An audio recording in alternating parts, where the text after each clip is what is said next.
If you've got the online assessment centre ahead of you as part of the police recruitment process, then one part of it that you've got to do is the written exercise. In this video, I'm going to outline to you what one of the biggest mistakes is that people are making. This is causing them to fail the written. And if you fail the written, you fail the whole thing. And then you have to wait 3 months before you can resit it. And that's only if your force is recruiting. So before I continue though, who am I and why should you trust anything I've got to say? My name is Brendan from Bluelight, and over the past 31 years, I've been supporting people just like you for promotion boards, the recruitment process, with a huge amount of success. Over 16,000 people are in the police as a result of my support, but don't just take my word for it. Check out our over 800 5-star Trustpilot reviews for what we do as a team to enable people to succeed first time. All right, let's dive in. What's the big mistake that most people are making? Well, in this 2-hour exercise where you have to tackle a complex community problem, you should be approaching it using a systematic problem-solving approach. The one we use is called SARA. It stands for scanning, analysis, response, and assessment. Most people dive into this problem with a response. So they just dive in with, this is what I do. And they'll probably talk about how I would enforce around the particular issue concerned. Now, this is one of the reasons why so many special constables and PCSOs fail. And they don't get it. They don't understand it. They come to us sometimes really sheepishly like, I can't understand how I failed the online assessment centre. I'm a PCSO. This is what I do. This is my living. And the reason why they've failed is because they've taken a realistic view. They've taken, this is the approach that we would take in policing.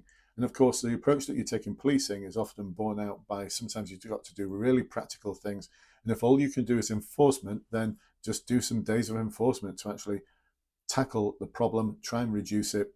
But if you really want to reduce it, you've got to take a problem-solving approach with partner agencies and members of the community, and that takes a huge amount of time and resources.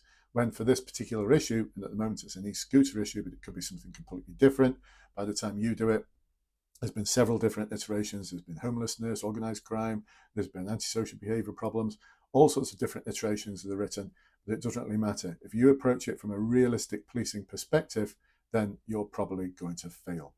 So what do we need to do instead? Well, first of all, the scanning.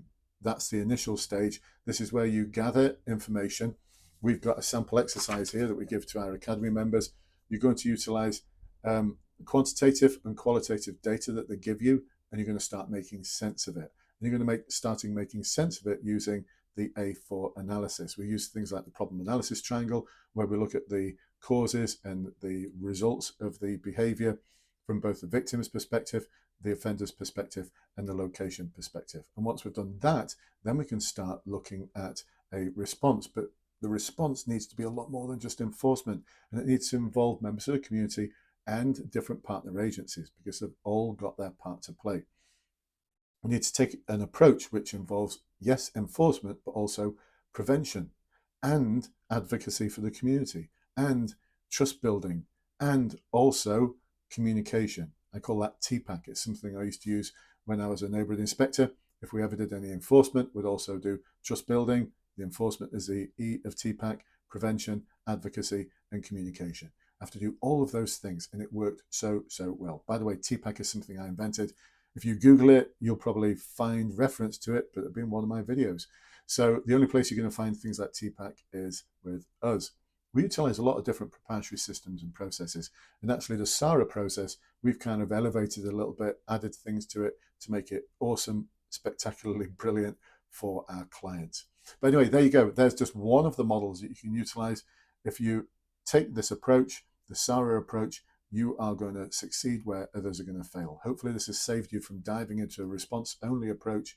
Oh, I've almost forgotten, haven't I? The A stands for assessment. Did I not talk about assessment? We need to ensure that everything we do is both effective and efficient. And it's not just what we do, it's what our partner agencies and community members are doing as well. So again, we've got a process for that.